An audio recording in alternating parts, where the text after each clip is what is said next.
They are. They're really. Thank you. They're really wild companies. So what we do to encourage them is we stockpile them. Yeah. Have at least one large stockpile per acre. Well, which is not completely possible inside of our acres, but everywhere that we work, we put large stockpiles. My kids hate it. They're like, that looks terrible. And I'm like, yeah, but we need it for the beneficial impact. That's a good picture. Just stand in between Mike and get the mic and we'll stand it back and forth. Perfect. Hey guys! Alright. Thank you. Thanks, Reed. Let's hear it. We absorb.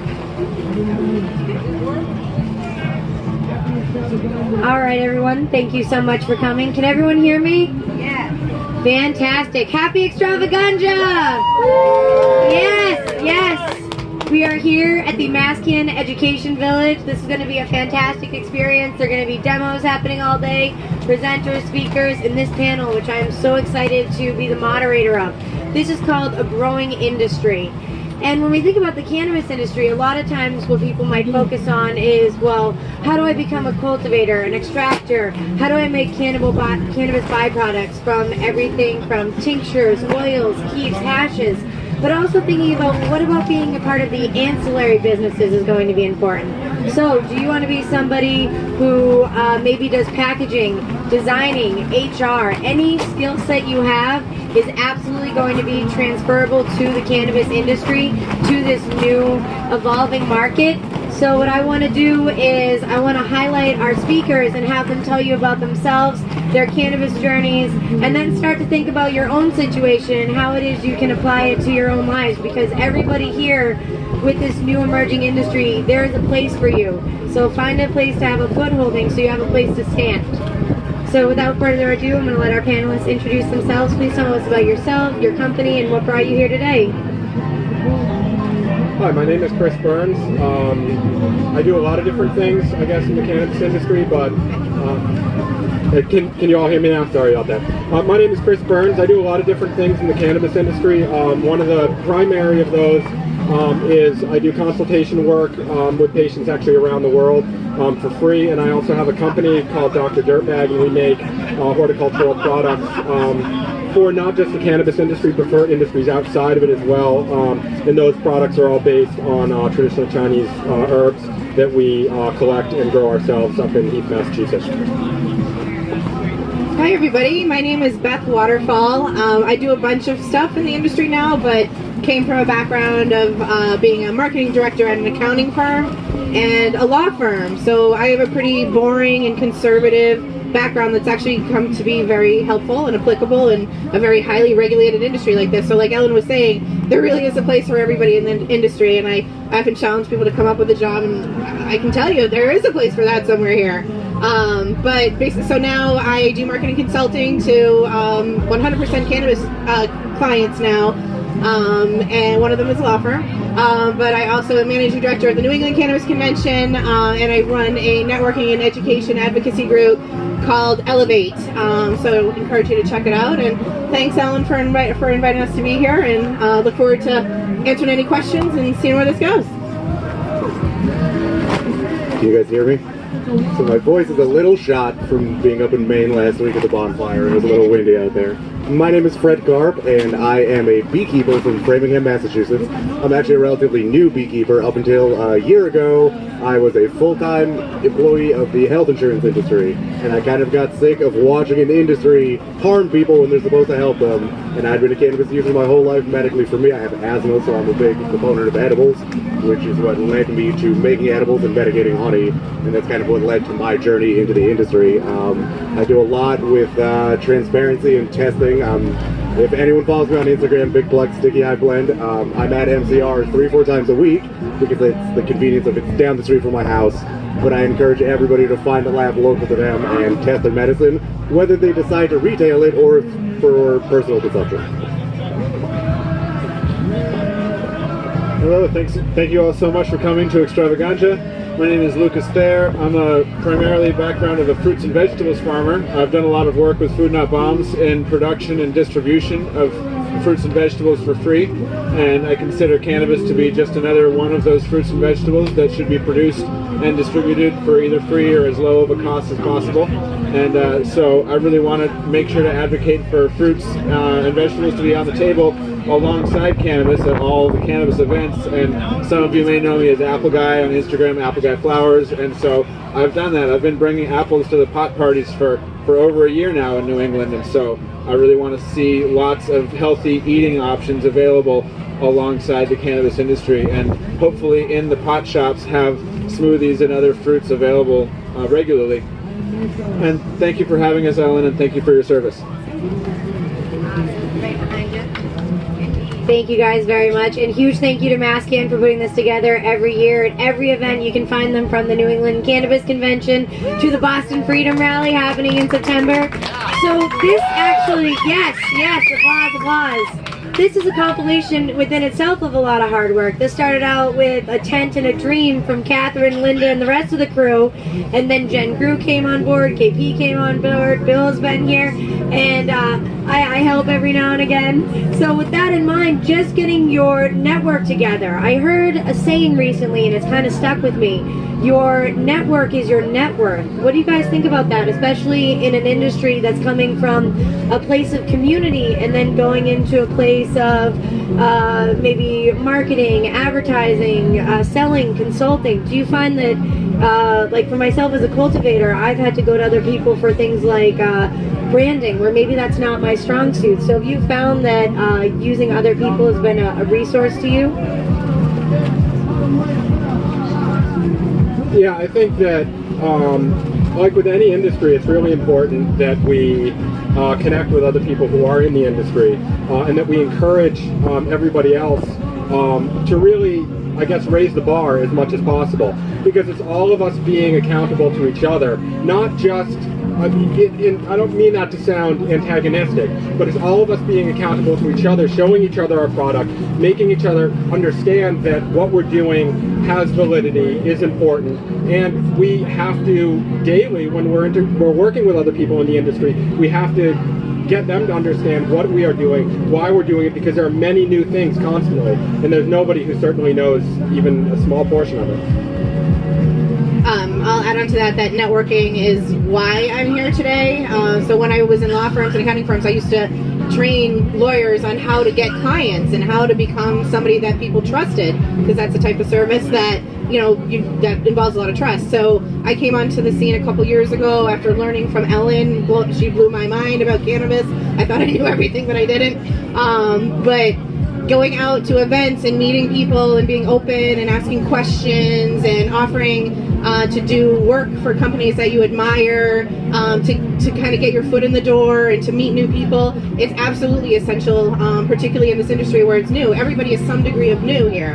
And so when you go into an event or you meet people, just having that mindset that, you know, everybody is some degree of new here, and you all have something to kind of contribute to each other, and you never know where these conversations can lead when you just start talking about ideas and potentially, you know, what kind of talents or experience you have that could help each other. So we all have to work together and help each other to keep this industry, this movement, access to this plant going forward.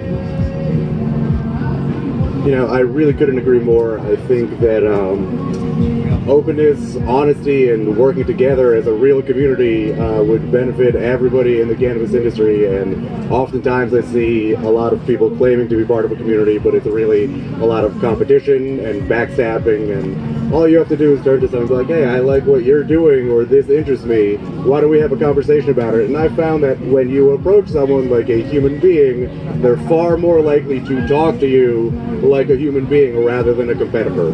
I'm pretty open with all of my edibles and how I make them, and I've had thousands of conversations with people who have later become my competition, but they've been really happy about it because I wasn't like, oh, you know what, screw you, you're my competitor. It's not like that.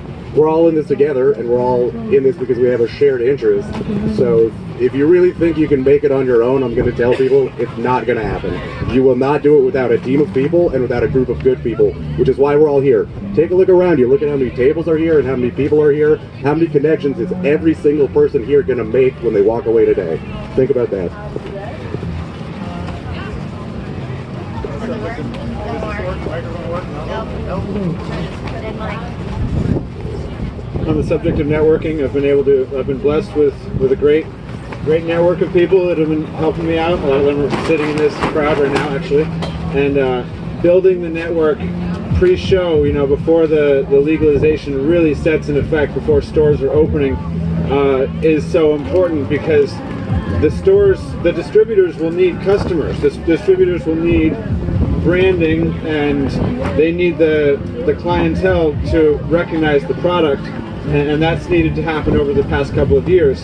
So having those people in place now has been critical and will be critical for businesses to be able to operate, because the clients of the growers and distributors that have been doing so illegally are planning on continuing to do business with those people whether or not they get licenses. And so also the people that have been working for these businesses, it takes so many more people than just the grower and the extractor to get it into the hands of the consumer. That packaging is huge. The stickers are so important. And so having a great team of people it's just hit or miss. You can't do it without that team of people. And so sharing the joint with people, giving away front. I think this is a good point for fronts too. People that make a lot of product should definitely front out product to people that don't have money and can distribute it for them. And so that's the only way that farmers in this community will be able to get by. They'll be able to grow 10 pounds, but if you don't have a distributor that's trustworthy for those 10 pounds, then you're fucked. You can't actually distribute the weed you've cultivated unless you've got that network in place of people that are trustworthy. I see you guys in the audience. I love you for being here. Thank you so much for being trustworthy. Thank you. Fantastic. So now I'm going to start asking some panelist specific questions, and because we were talking about our network, can you just raise your hand if you're already here in the cannabis industry? Kyle, Joe Gilmore, Joe, go ahead, raise your hands, raise them up. Kyle, Medical Extracts, absolutely killing it in Maine. Kara is here. So these are people that you're sitting at, Nikki, so people that you're sitting with in the audience are people that you're going to want to catch up with later. And with the idea of who are you sitting with in the audience, one of my favorite stories to tell of all time is right here, Beth Waterfall. And here's how this ties in. Because Beth Waterfall came from more of a corporate background, and she decided to come out to the New England Cannabis Convention, and she sat in the audience, listened to the panels, and a year and a half, 2 years later, she's literally the program director, putting it together, networking, making one of the largest conventions in New England happen. And she started from sitting in a seat and then taking up the panelists on their offer of, "Will reach out to me later." So Beth, with you really being a grassroots success story, could you elaborate on how you did that? What groups did you work with? How did you put yourself out there? How did you find the right people and find your place? Google. So, I understood the value of building a network to gain trust and to be able to get to a position of having jobs and having, a trusted network of people around you, because that's what I help lawyers do. So the same concepts applied. So finding networking, Googling, I was a woman looking to network with other women in cannabis. So I Googled that, and there was a group called Women Grow, and just the timing, it ended up that they said, "Oh, will you lead this group in Boston?" And I said, oh shit, okay. But it's putting yourself out there. And the New England Cannabis Convention, after attending it, I contacted them and I said, wow, I was really impressed with that event. It wasn't what I expected, but how can I get involved? Is there anything I can do to help, for your upcoming shows? And Mark, the owner, said, well, can you help out with the blog? I said, well, yeah, of course. So the big thing is just ask. Just ask. People can say no, but you know what? Maybe in a couple months they're going to come back and remember that you had put yourself out there, that you'd offered to help, that you're somebody who's eager to learn and contribute positively, and they come back and ask you. And that's how I've been getting clients now. Just people that I've been networking with, and they come back and they see you as a resource. And so just Google, if you're a student, Students for Sensible Drug Policy. Joe Gilmore back there runs the Students for Sensible Drug Policy at UMass, and he busts his fucking ass going out and advocating just for everybody across the state, not just out of school. There are groups for veterans. Neva's right over there. Just Google it and ask around, and people are going to help you. But getting out and finding your little tribe kind of opens up to the bigger tribe and more opportunities. So just put yourself out there, and it's okay to be new and ask. Thank you so much. And Lucas, every committee, hearing, State House, you are there. You are there, you are active, you're taking pictures, you're on social media, sharing photos of what's going on, live streaming what's going on. How do you think that social media plays a role in getting active in your community? Have you seen it help going to all the different Cannabis Control Committee meetings or being there for the hearings when they were doing the drafts? What have you found about the importance of getting involved with actually being able to write this legislation? That 50% discount on outdoor cultivation, I went there and suggested that. I actually suggested a 90% discount on outdoor cultivation. We should give that a round of applause. Every single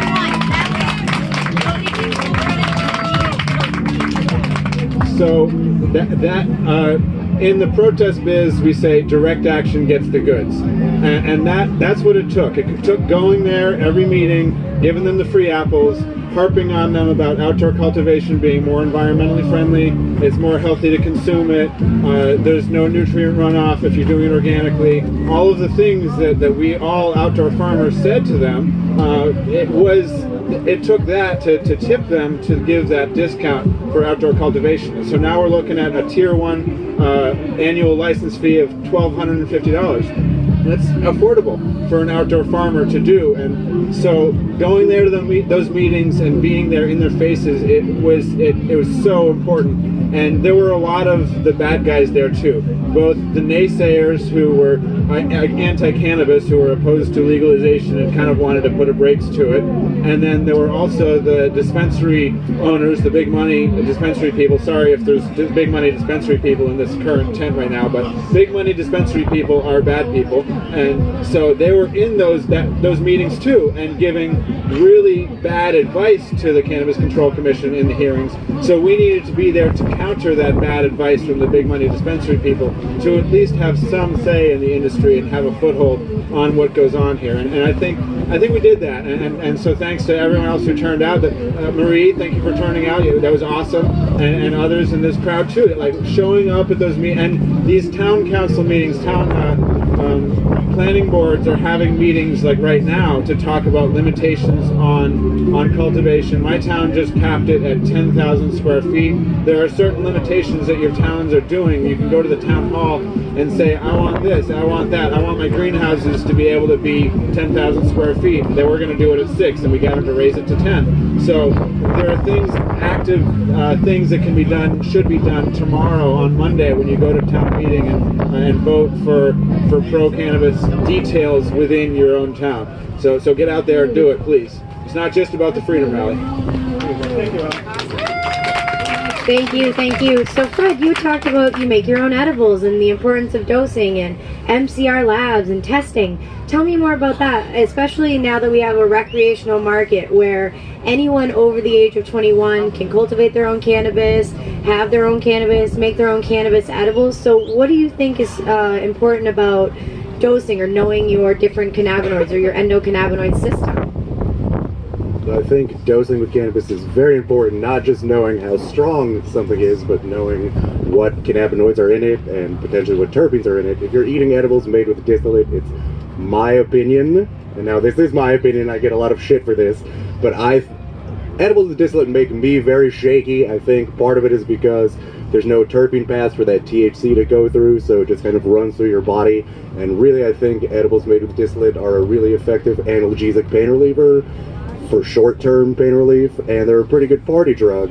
But if you're looking for like real pain relief or maybe some strain-specific medicine and you do some research using whole plant extract, even if you're using BHO, it's a much better step than using distillate. And I've been making edibles a long time. As soon as I thought about giving a single edible out to someone and taking $1 for it, whether it was on the black market or not, I knew that I had to test them.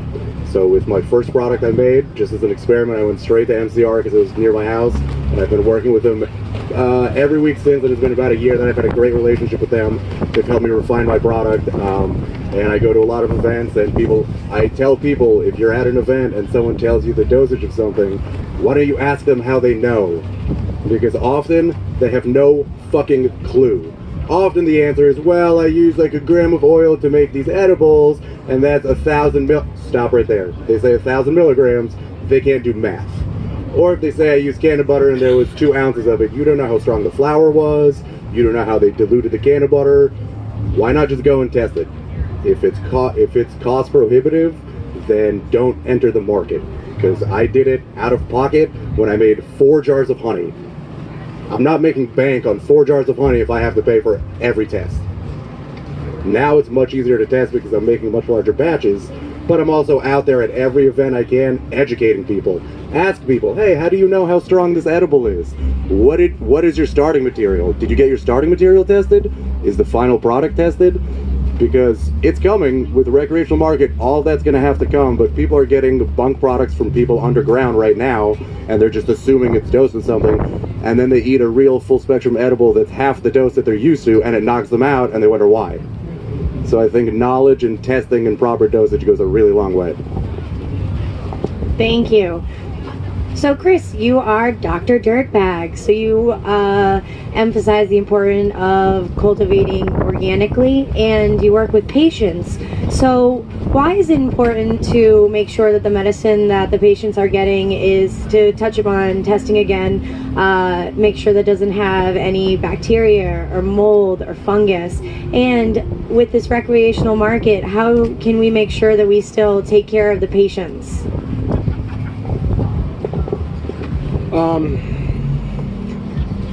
Sorry to look deflated. It's not a loaded question. What it is it's a difficult question. The problem is, and my background is traditional Chinese medicine and herbology. So I've worked with patients clinically for over 20 years, and I can tell you that as soon as finances are involved, as soon as it's about somebody making money, you start having issues, you start having problems. Some of the bottom line issues that we've seen are, if somebody's growing their own cannabis, we have a lot of pathogen problems in Massachusetts. It's likely that somebody's going to be consuming their own product that does have some degree of pathogen in it that may be undesirable if, for example, that was in the commercial market. But as a farmer, you're around your own pathogens all the time. Your pathogens become, in essence, part of you. When you're farming, these things are part of everything that you do. So on a personal level, and maybe I'm not really answering the question, but on a personal level, that's not really an issue. But on a corporate level, when you're all of a sudden having major processing facilities, when you're having lots of people handling it, when you're having lots of people breathing around it, and you're giving these products out to people who are immune compromised, that's an enormous issue. The problem is that although we're using something that helps with some of those immune compromised issues, when a patient starts actually going through the healing process, these problems are generally going to be exacerbated. It's going to become harder, it's going to become more difficult actually for them to monitor their own environment. Even though it becomes more important, you have to realize that, especially with cannabis medicine, if you're talking about patients that have really serious medical issues, they're going to be incapacitated for probably at least 2 months.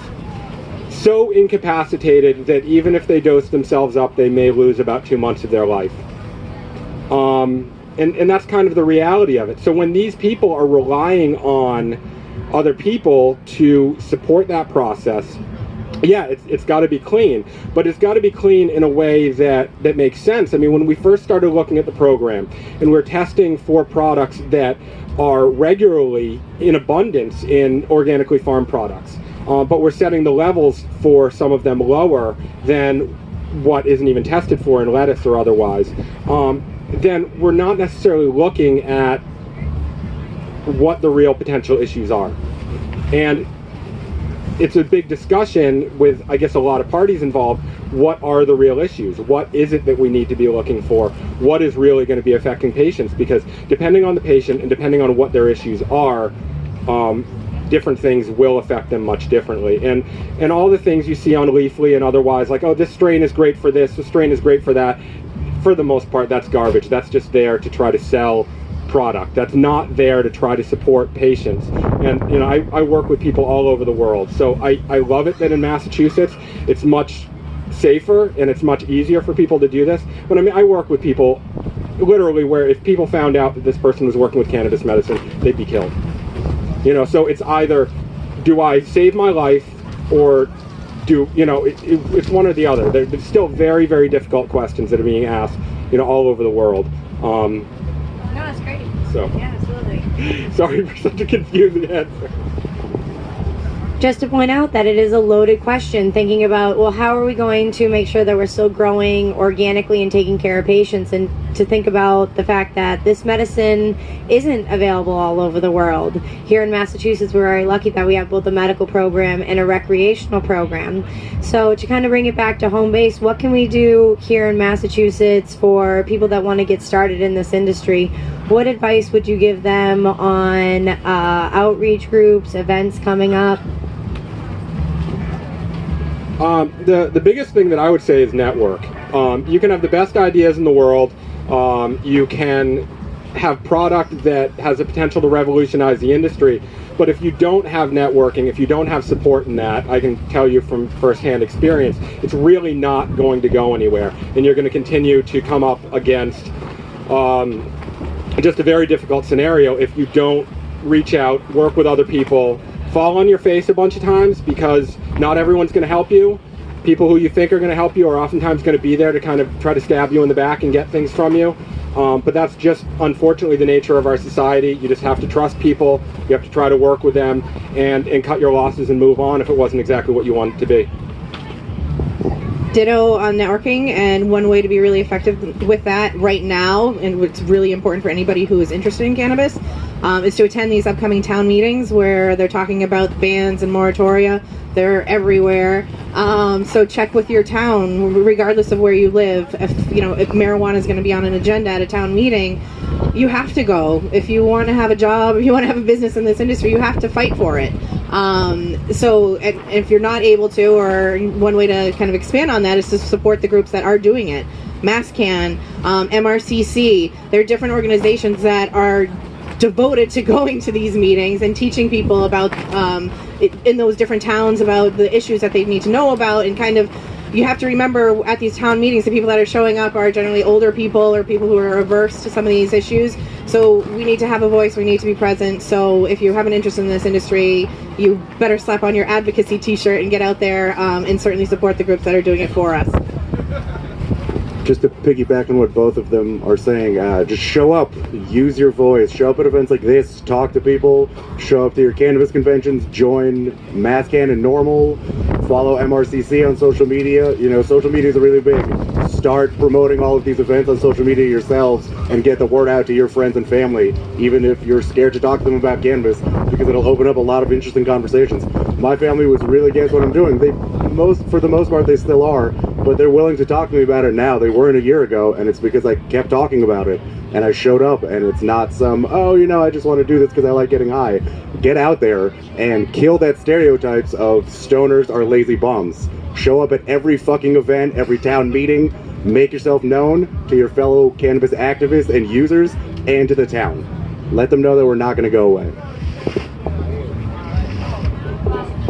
Run for office.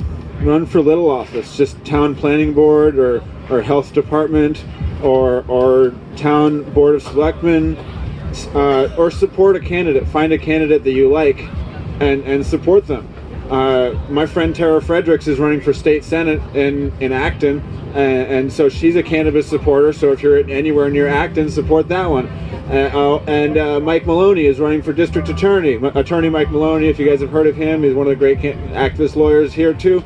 Vermin Supreme running for president. Support a candidate that's going to enact policies that are going to help cannabis consumers, and that'll help. Getting the bad people out of these offices and getting good people in will kick it into gear. And grow more weed than you're supposed to. You can grow 12 plants, and you can pull like a pound or 5 per plant. Grow way more weed than you're supposed to. Flood that market. And also Cali packs all day. Cool. Another note with grow more is also that they can't get search warrants anymore. It's a civil process now. It's only fined. So the police are not going to come to your door if you grow more than you're supposed to. It's a $300 fine, right? Yeah, $300 fine. $300 I will pay your $300 fine.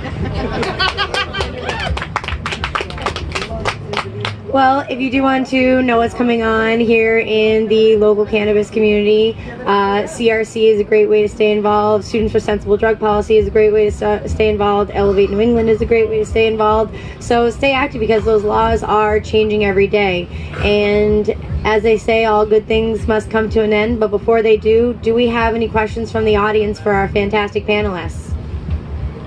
Anybody? Yes, please, come on up. How worried do we need to be about Jeff Sessions? The question is, how worried do we need to be about Jeff Sessions? Does anyone want to answer that? All right, we'll go to Matt. We'll answer you guys. Don't be. Yeah, I don't see him around here currently, so I try to deal with what's there in the present moment. Not at all. Did you set that limo on fire? All right, fantastic. Kyle. So who's the most ruthless opponent of cannabis in the legislature currently that you guys have seen? Who is the most ruthless opponent to cannabis right now in legislation? In Massachusetts or federally? I don't know. I mean, and on all these different town levels, you have these state reps. It depends where you are, I suppose. But I don't know. I'm going to look into that. Yeah, I mean, the question, it depends on what you're looking at specifically. I mean, certainly some people would say that one of the biggest things to getting in the way of us being able to freely do what we want to do is the medical dispensaries that are trying to, kind of jump ahead of the line and try to push everybody out. Sorry, I'm trying to do business with someone unknown. I can't really think of who the biggest. I have to think about it. I would say when I see what's happening in these town meetings, it's probably people you couldn't even think of because they're small local elected officials that, unless you're involved in local politics, you have no clue who they are, and that's why you need to get involved and start paying attention to what's going on right in your neighborhood. I don't know.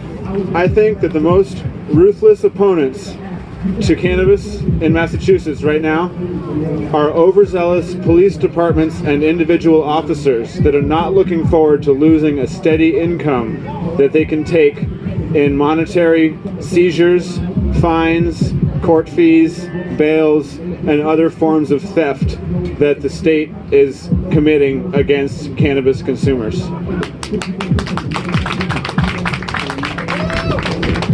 All right, everyone. So before we head off to go enjoy our day and continue our networking, I just wanted to hear final thoughts from you about how we can reach out to you later, as well as any thoughts for our people in the audience that want to get involved, and maybe words of wisdom. If any of you want to reach out to me later, you can certainly get my card. I do have a Facebook group for Dr. Dirtbag. My company's not actually as well represented as I'd like it to be, just because currently it's myself. And if anybody needs has any questions or anything as far as consultations or otherwise, or looking for any medical words. So yeah, I mean, I would say final thoughts. If we all really stay involved and we all try to make this as a community what we want it to be, then there's a good chance that it will go those places. And if we don't, and we allow it to be carried forward by the special interests, then we're probably all going to be very disappointed with what we get from it in a few years. I guess I'll keep it easy, BethWaterfall.com, or on the elevatene.org. Final words of wisdom are just be kind and be nice and put yourself out there. You'll have something to contribute.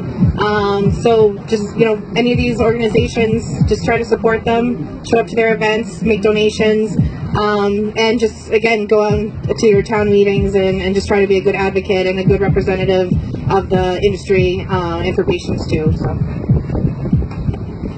If folks want to reach out to me, they can find me afterwards. I'd be happy to share my contact information. And I guess the words of wisdom are, if you have a passion for cannabis, find what you're good at, and you can translate it to cannabis, because this industry is huge, and it needs all of you. We all work somewhere, or we're all looking for jobs, and those all can be filled in the cannabis industry, and they're going to be a huge economic impact in the state in a positive, and we should all be looking to get involved. It's probably why we're here, so find your passion and follow it. Definitely. we're not done. Cannabis is not legal. It's not legal in Massachusetts. It's not legal in the U.S. for sure. We need to encourage both state and federal legislature to do a lot more towards legalization. And interstate commerce is another aspect that we're ignoring. We're ignoring great producers out west. California, Oregon, Washington, Colorado are producing way more pounds than we ever could in our little state. And we need to recognize them as competitors to our market, but also potential allies to our market. Make friends with people out there. Go out there, fly out there, go to a convention, a sesh in California, and see what's up out there, and learn from them. How are you doing this? And then take that knowledge back here. Massachusetts is not an island, and we can't ignore that there are other states that have been doing it longer than we have. And like he said, if you want my contact info, you can talk to me later. Thanks. All right, guys, give yourselves a round of applause. You made the first step by coming, so thank you so much. Happy Extravaganja. All right, our next demo will be coming up in about 10 minutes. You're exactly how I felt the whole time sitting up here. Watching you in your t-shirt didn't make it any better.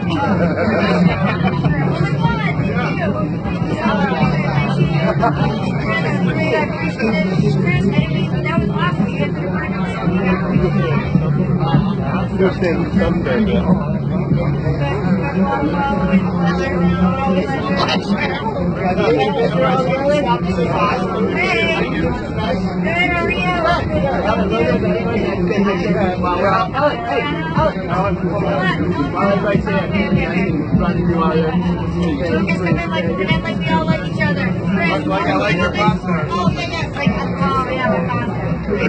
Great. I tell stories about that pasta. All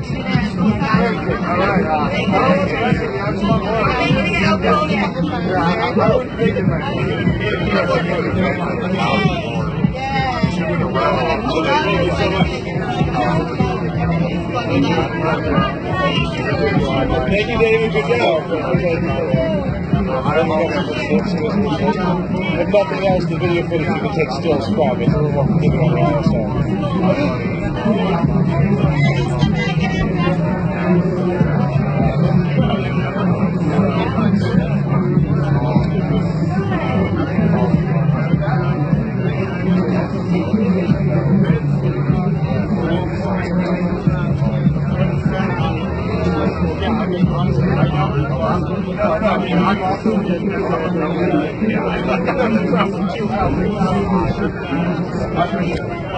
Actually, I talked to the